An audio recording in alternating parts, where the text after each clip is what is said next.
Audio Jungle.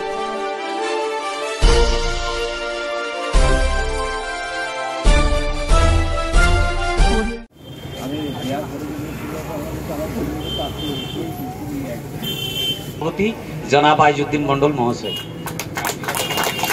तानजिला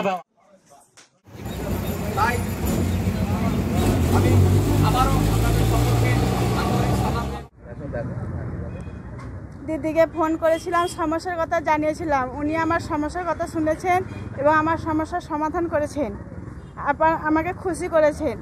আগামী দিনে যেন আমি কি সবাই চাই দিদিকে, দিদি যেন থাকে 21 সালে, দিদিকেই আমরা চাই। দিদি সবারই জন্যই দিদিকেই যেন সবাই চাই, এটাই আমার বক্তব্য।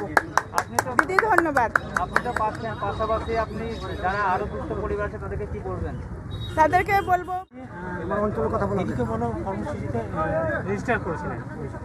আমি হরিদাস মাটি অঞ্চল চুমকি মণ্ডল বলছি। যে দিদিকে যে আমি সমস্যার জন্য জানিয়েছিলাম, সেই জন্য দিদি মানে সমস্যাটা মিটিয়েছে।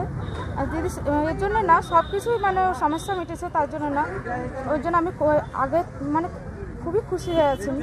আর সব কিছুই মানে সব মানে স্কুল কলেজ যাই বলে সব কিছুই মানে দিদি সব রকমই মানে উপকার করে। তা দিদিকে আমি মানে ধন্যবাদ জানাচ্ছি।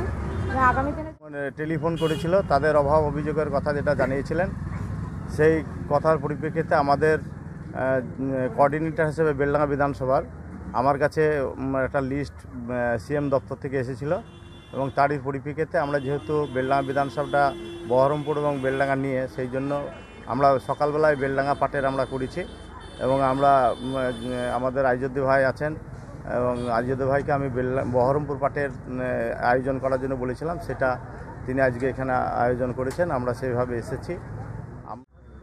যে দিদি মুখে যেটা বলে কাজে সেটা করে, তার একটা প্রমাণ বিগত দিনে দেখা গিয়েছে। অনেক নেতা গিয়েছে, মন্ত্রী গিয়েছে, ফোন করে বলা হয়েছে, একদিকে এক কান দিয়ে শুনেছে আর আরেক কান দিয়ে বের করে দিয়েছে। কিন্তু আমাদের দিদি যেটা বলে আর সেটাই করে, তার একটা প্রমাণ। বিভিন্ন এলাকা থেকে বিভিন্ন মানুষ বিভিন্ন রকম সমস্যার কথা তুলে ধরেছেন। শুধু এইখানেই নয়, আজকে বেলডাঙ্গা, বহরমপুর, হরিহরপাড়া বলে নয়, গোটা পশ্চিমবাংলা ব্যাপী এইরকম প্রোগ্রাম চলছে। তা আমরা খুবই খুশি এবং এলাকায় যারা উপস্থিত হয়েছে তারাও তাদের বক্তব্যের মাধ্যমে যে আমরা পেলাম, তারা খুব খুশি। আমরা দিদির পাশে আছি, দিদি এগিয়ে চলুক এবং যাতে আগামী দিনে আরও ব্যাপকভাবে কাজ করতে পারে তার আমরা আশা রাখছি। কতজন পরিবার দিদিকে এবং ঘরের জন্য, রাস্তার জন্য, তখন ওই প্রকল্পগুলো মানে বিভিন্ন দপ্তরের আধিকারিকদের মাধ্যমে সেই প্রকল্পগুলো সমাধান করার চেষ্টা করেছেন। এবার যেহেতু এখন বেলডাঙ্গা মানে মমতা বন্দ্যোপাধ্যায় তিনি পশ্চিমবাংলার সমস্ত বিধানসভাতে একজন করে কোঅর্ডিনেটর নিয়োগ করছেন এবং বেলডাঙ্গা বিধানসভা যেহেতু আমি কোঅর্ডিনেটর, সেই জন্য আমার কাছে গত 9 তারিখ সেপ্টেম্বরের 11 তারিখ 5 তারিখে সেপ্টেম্বরের 5 তারিখে আমার কাছে একটা তালিকা পাঠিয়েছিল এবং 20 তারিখের অক্টোবরের 20 তারিখেও একটা তালিকা পাঠানো হয়েছে। আমরা গত যেটা সেপ্টেম্বরে যে লিস্টটা পাঠিয়েছিল, সেই লিস্টের ভিত্তিতে আমরা 11 তারিখে আমরা তাদেরকে, এই যারা কমপ্লেন করেছিলেন তাদেরকে আমরা ডেকেছিলাম এবং তেনাদের সঙ্গে আমরা তেনাদের চাহিদা কিসের জন্য তারা কমপ্লেন করে সেগুলো আমরা শুনেছি এবং সেগুলো তাদের সমাধান করার জন্য তাদের যাদের ঘরের প্রয়োজন আছে তাদের সেই কাগজপত্র নিয়ে আমরা যথাস্থানে আমাদের সিএম দপ্তরে পাঠিয়ে যাতে তারা টাকা পায় এবং ঘর পায় তার ব্যবস্থা করার চেষ্টা করেছি। কতজন অ্যাপ্লিকেশন করেছেন?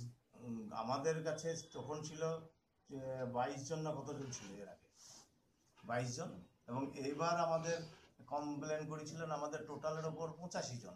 তা 85 জনের মধ্যে অনেকের অনেক রকমের ছিল, কারণ এই রূপশ্রী, কারোর রাস্তার মানে ডিমান্ড ছিল। এই ধরনের থাকার পরেও আমাদের বেলডাঙ্গা পাটের 6টা অঞ্চল এবং একটা পৌরসভা মিলে আমাদের কাছে যেটা তালিকা ছিল, সেই তালিকাটাতে 53 জন ছিল। 53 জনের